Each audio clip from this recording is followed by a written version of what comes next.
Today we're talking about Friday the 13th, Part 2.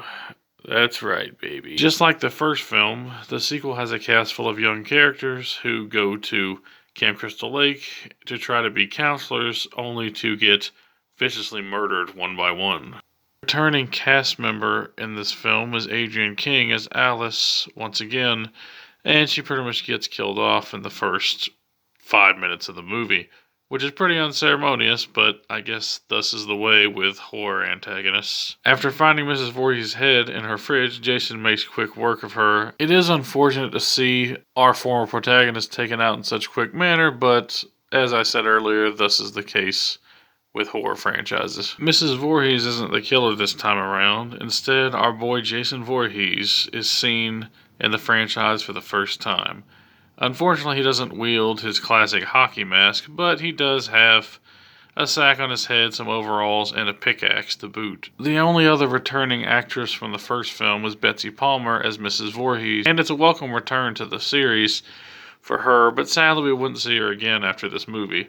The film still features many gory kills, including one of a poor guy in a wheelchair. Jason hacks the guy in the face with a machete, and the poor guy's lifeless body goes careening down some steps. The most iconic kill of the film comes when two couples are engaging in that most intimate of acts, only to have Jason find out. He then proceeds to skewer the couple as if they were a shish kebab, completely impaling both of them and even going through the bottom of the bed.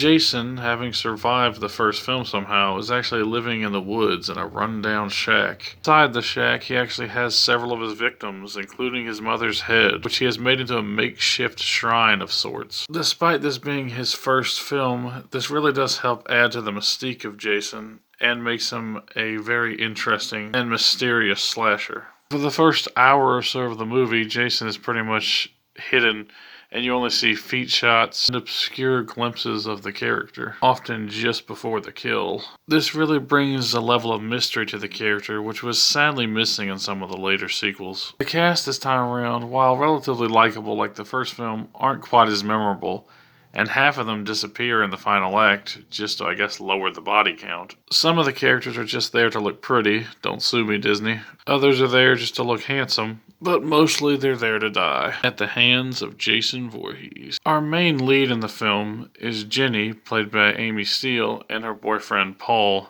is a secondary protagonist. They are fairly likable, and they end up going through hell together in their fight against Jason Voorhees. The other cast of characters aren't bad, but they're not quite as memorable, even the couples, compared to Paul and Jenny. The only other standout in the cast I would have to say is the character Mark, a former athlete who's paralyzed from the waist down.